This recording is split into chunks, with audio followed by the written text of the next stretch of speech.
Buenas noches, bienvenidos a esta casa, no es hotel. Esta semana ha sido una semana muy movida, seguimos en el escenario electoral.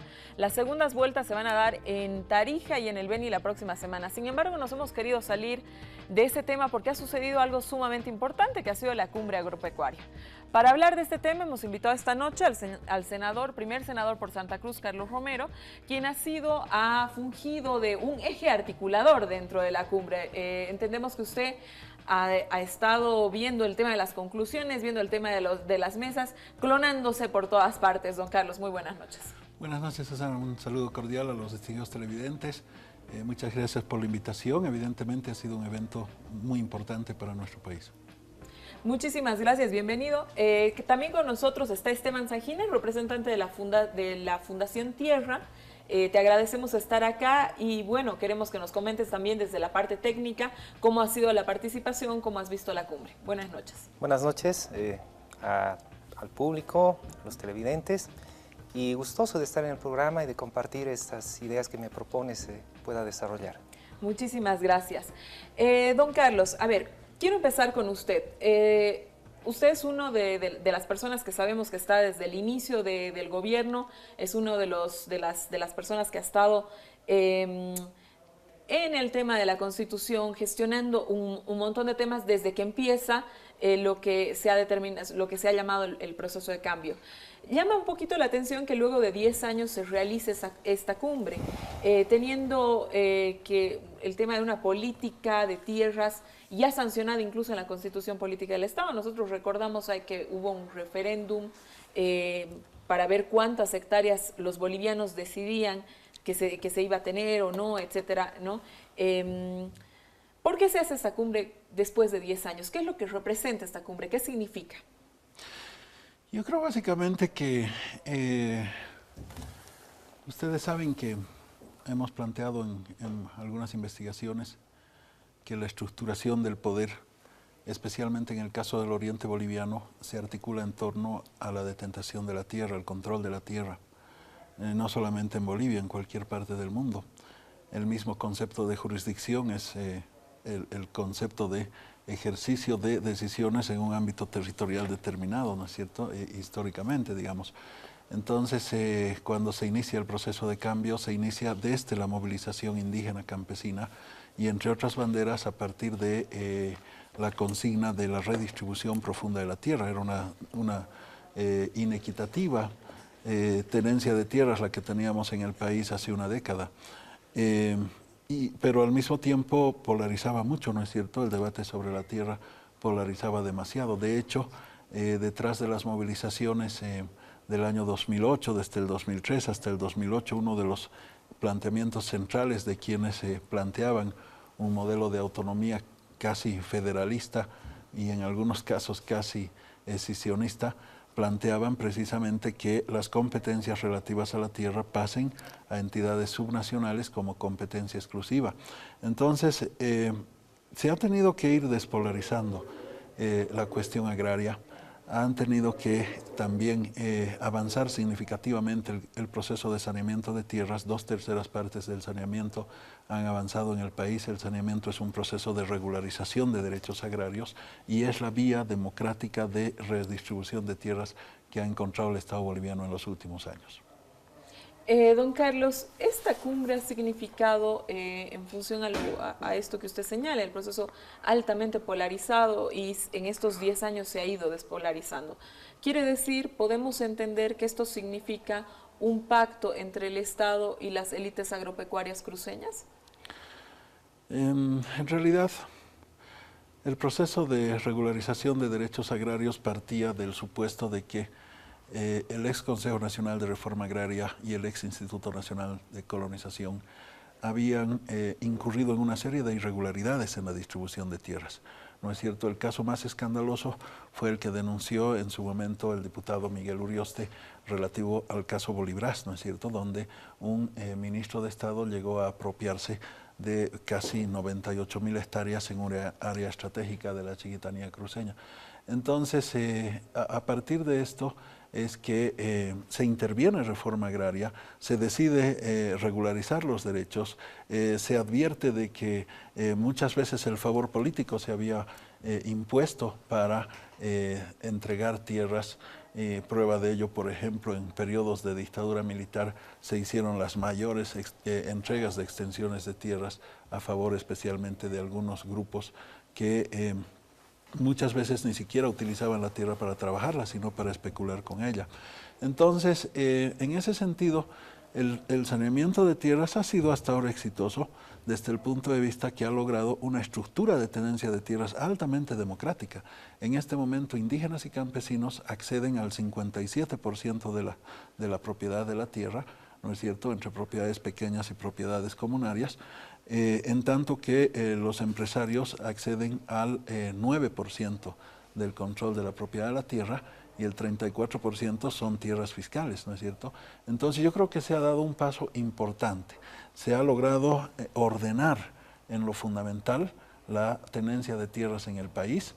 El segundo paso que tenemos que dar es darle cualidad productiva a esa estructura de tenencia de tierras y ahí obviamente el gobierno no es enemigo del empresariado, no es enemigo del empresariado cruceño, el proceso de cambio no es antitético a la producción y productividad generada por el empresariado cruceño, más bien forma parte de la estrategia de crecimiento económico planteada por el gobierno y el presidente.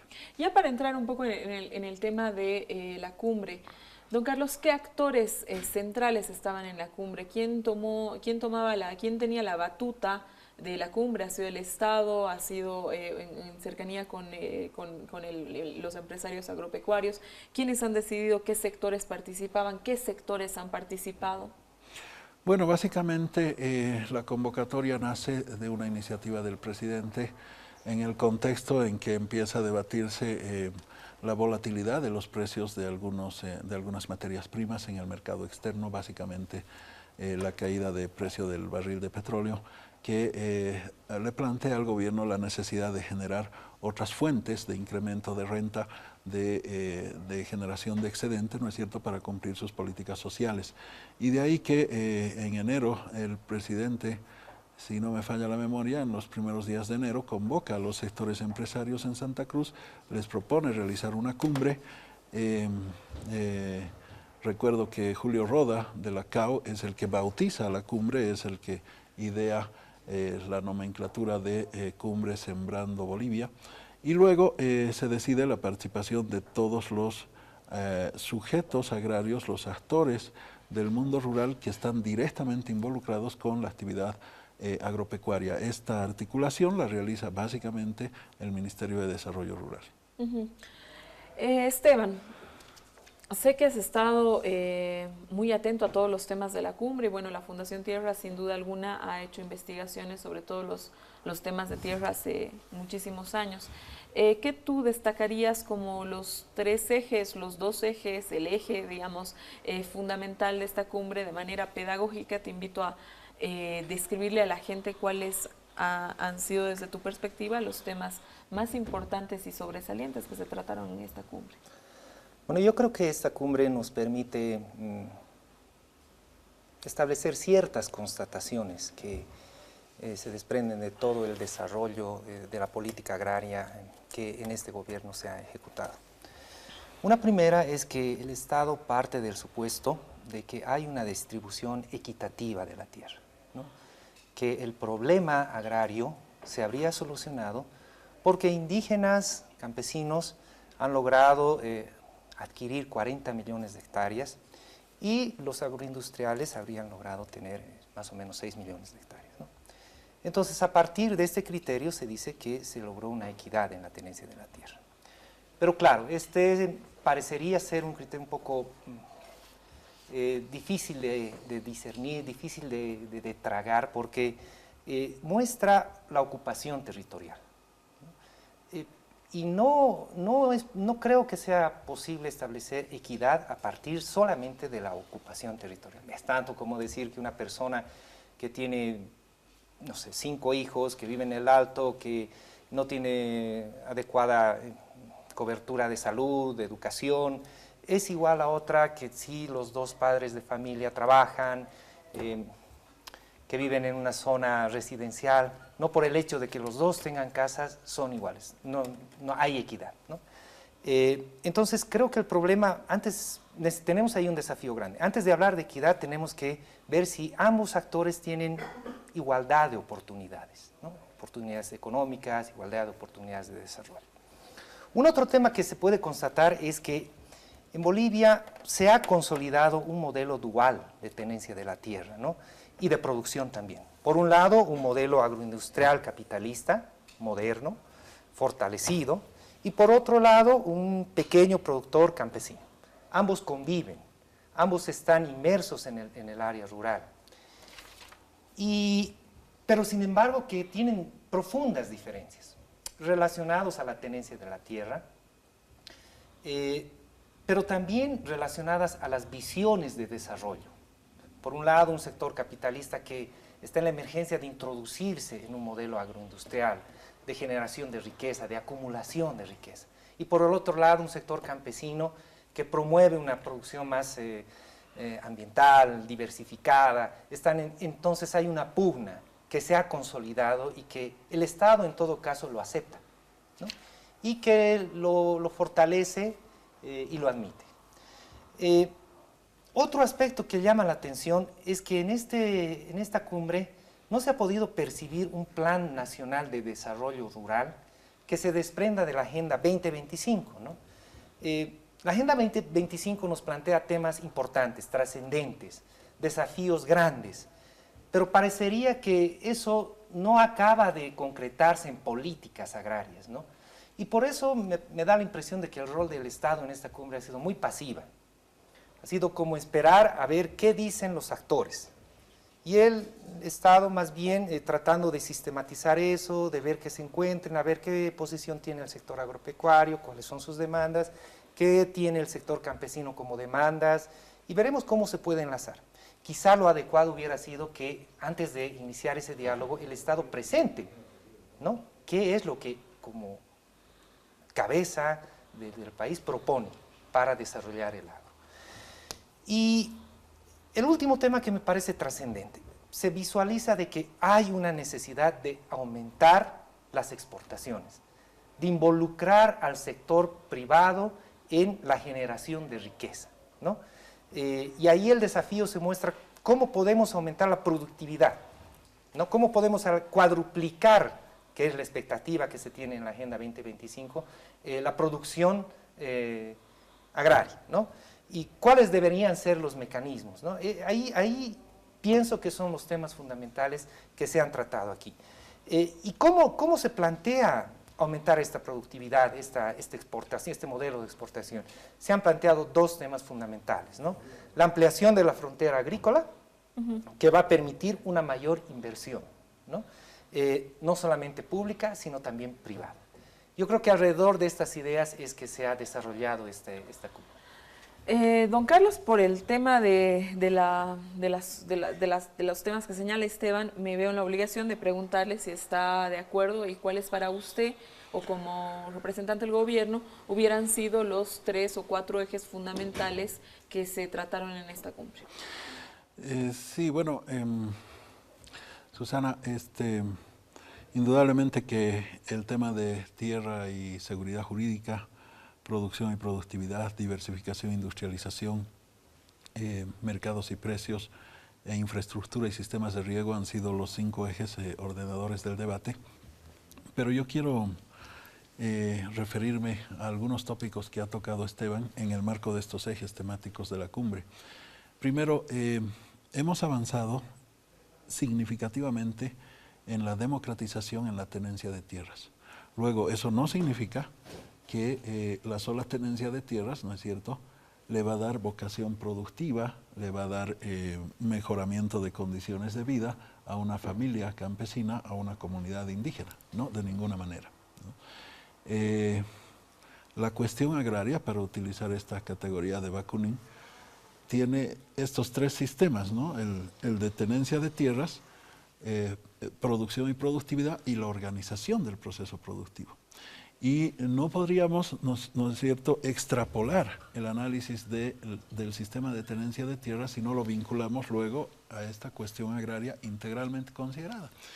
Y en un aspecto estoy absolutamente de acuerdo con Esteban. La política agraria además debe enmarcarse en una estrategia de desarrollo rural, en una estrategia de desarrollo rural desde un abordaje integral y desde un despliegue, desde una perspectiva de despliegue territorial, ¿no es cierto?, que involucre a todos los niveles del Estado y que tenga una vocación expansiva en la prestación de servicios, en la modernización institucional y normativa y en el fortalecimiento de los distintos sujetos productivos que protagonizan la cuestión agraria. Lo ha señalado Esteban, hay un modelo dual en Bolivia, evidentemente, y yo creo que debe ser así. Es decir, es un país que es demasiado heterogéneo, no solamente desde el punto de vista cultural, organizativo, civilizatorio, económico, sino también es heterogéneo desde el punto de vista geográfico, desde el punto de vista fisiográfico, ¿no es cierto? Y definitivamente yo creo que la política la política agraria aplicada en la región andina y subandina del país tiene que ser una, y la política agraria en el oriente tiene que ser otra. La misma reforma agraria combinó estas dos vías, ¿no es cierto? La Farmer en el occidente del país y la Juncker en el oriente del país. Y ahora nosotros, de alguna manera, también tomamos esa construcción institucional, ¿no es cierto?, para proponer una estrategia de desarrollo rural con políticas diferenciadas. Ahora, evidentemente estamos de acuerdo que la agricultura campesina requiere una atención estatal especial, ¿no es cierto? Y eso hay que formularlo, eso está más allá de la cumbre. La cumbre creo que ha abierto una senda, un camino para el debate, pero creo que todavía hay que desarrollar un proceso de acumulación mucho mayor. ¿Por qué? Porque la economía campesina antes producía el 70% de los alimentos que se consumían en el país y ahora, especialmente en la región andina y subandina, ha reducido su participación a menos de un 30%, ¿no es cierto? ¿Por qué? Porque las tierras están degradadas, no hay un plan de manejo de tierras, la población campesina se ha envejecido, los jóvenes han migrado a las ciudades, la fragmentación de las tierras es terrible, ¿no es cierto? Ya no podemos hablar ni siquiera de surcofundio, yo creo la categoría microfundio, ¿no? Porque ya son metros los que se van titulando, ¿no es cierto? Entonces todos estos elementos requieren un apoyo estatal especial para una realidad que es la realidad andina.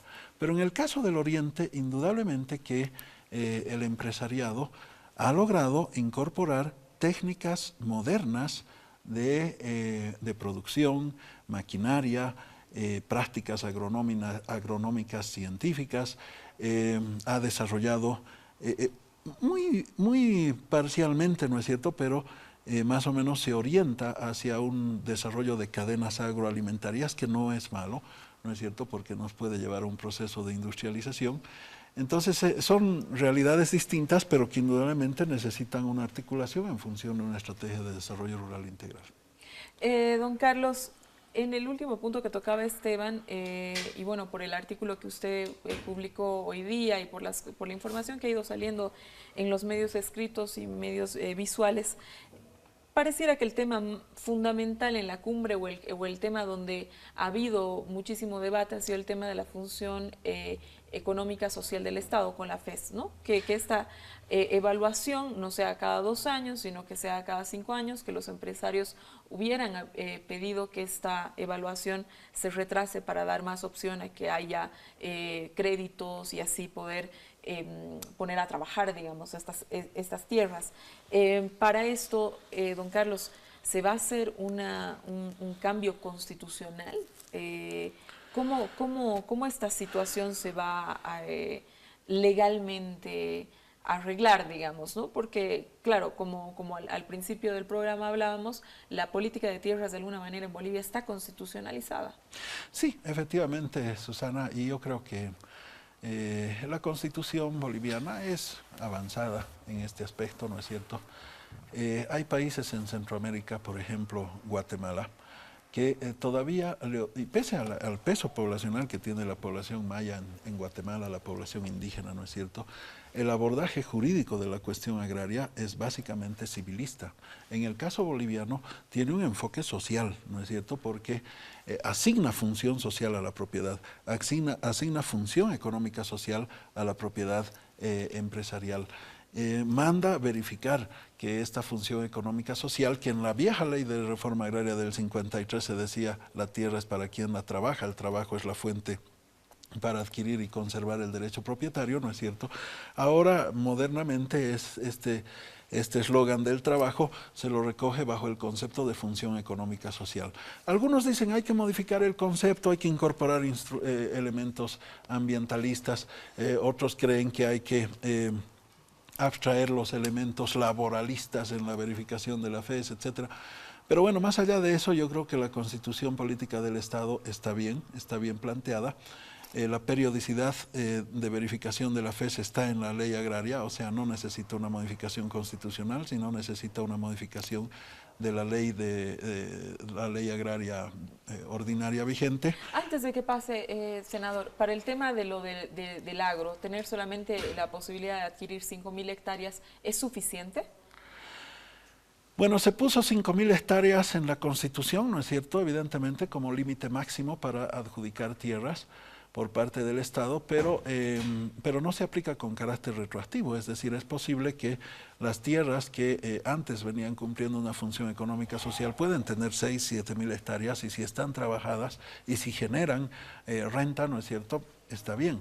Pero para las nuevas tierras a futuro, para asignarse nuevas tierras, ¿no es cierto?, el Estado tiene que manejarse con este límite. Y las transacciones entre particulares también se regulan por este límite, porque es necesario regular el mercado de tierras. Cerrando el tema de la FES, Susana, yo sí estuve de acuerdo y defendí la posición de flexibilizar el plazo de la función económica social, por dos razones. Primero, el argumento central del empresariado es que no les permitía acceder a servicios financieros, a créditos, ¿no es cierto? Y evidentemente si nosotros repasamos cifras, pese a todo el auge del sistema financiero en la última década, ¿no es cierto?, las cifras récord llegan a $500 millones promedio anual de asignación de créditos al sector productivo agropecuario en los últimos años, pese a todo este auge, reitero, del sistema bancario. Entonces, evidentemente, y esos 500 millones se logran cuando en la ley de revolución comunitaria y productiva que me tocó precisamente también articular en el Ministerio de Autonomías. Esa vez pusimos que mínimo los bancos deben asignar 10% de su cartera al sector productivo, ¿no? Entonces, yo creo que sí es necesario que haya una flexibilidad. La segunda razón es que el Estado no tiene capacidad para verificar cada 2 años. Lo otro significaría que por sorteo se verifiquen algunos predios y eso no es lo más justo, ¿no es cierto? Entonces, lo más realista era discutir un plazo.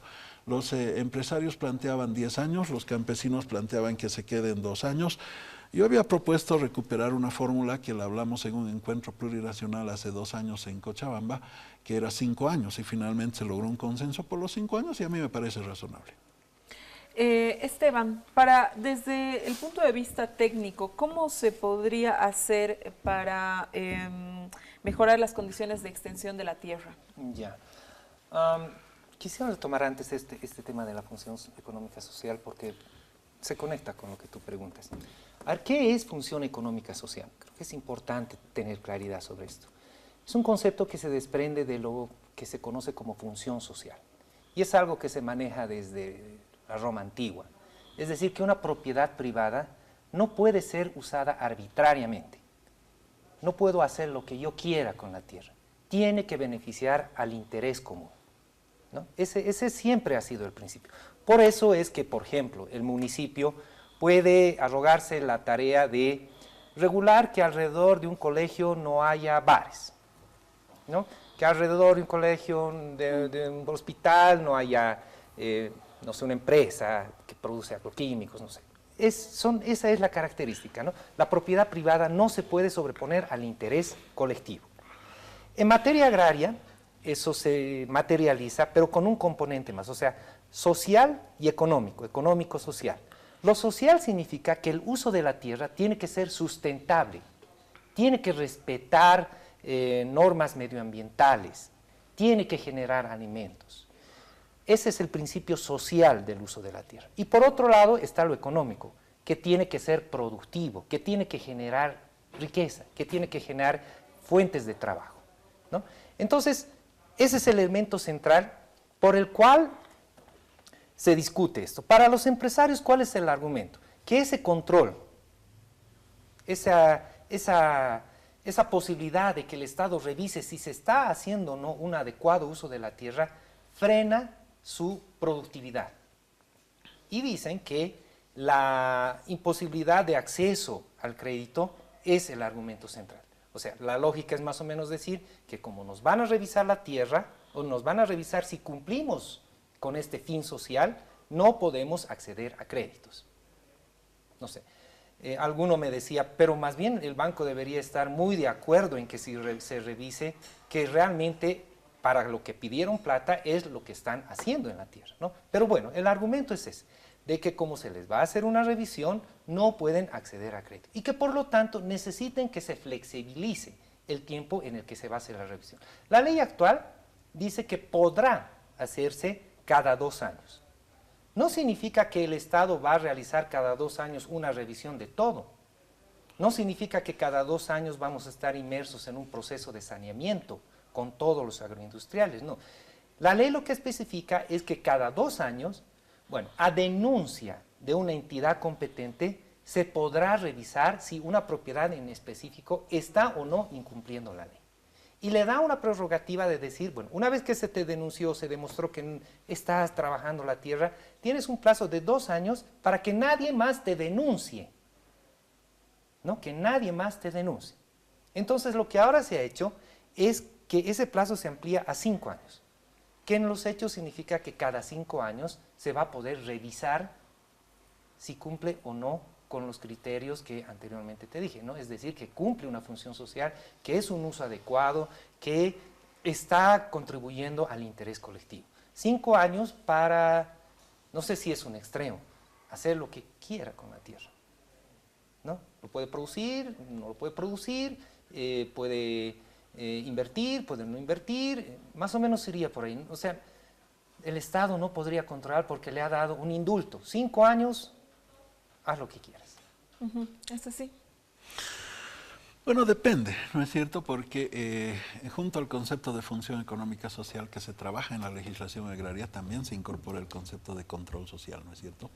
Y el control social no está cupularizado en determinados dispositivos que restrinjan el control sobre el uso de la tierra.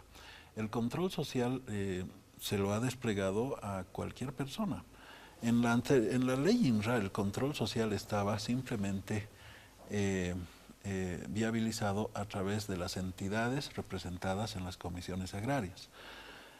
Ahora el control social opera o puede operar a denuncia de cualquier vecino, ¿no es cierto? ¿Quién tiene conocimiento de qué se está haciendo con una propiedad? El vecino, el colindante, generalmente, la población local, ¿no es cierto? Y si hay un uso inapropiado, qué sé yo, pues a denuncia de parte igualmente se puede hacer una inspección en cualquier momento. No significa exactamente una verificación de el uso del derecho propietario, pero sí significa que se puedan salvaguardar algunos derechos colectivos, ¿no es cierto?, que no estarían respetados en un caso hipotético, ¿no es cierto? O sea, hay mecanismos previstos en la misma reglamentación, en el procedimiento, que permiten un control social. Ahora, evidentemente, el plazo de los 2 años, ¿por qué para el sector empresarial se lo ha planteado como vulnerable frente al acceso al sistema financiero? Porque un banco no te otorga un crédito sabiendo que tu propiedad podría quedar en cuestión dentro de 2 años, ¿no es cierto? O te otorga un crédito que es muy bajo. Y si nosotros requerimos ampliar la producción y productividad, necesitamos inversión, necesitamos movilizar dinero, ¿no es cierto? Entonces, desde ese punto de vista, a mí me ha parecido que había razonabilidad para flexibilizar este tema. Nos tenemos que ir a un corte, ya volvemos con don Carlos Romero y don Esteban Sanginés. Quédense en interesantísimo programa hablando sobre la cumbre agropecuaria.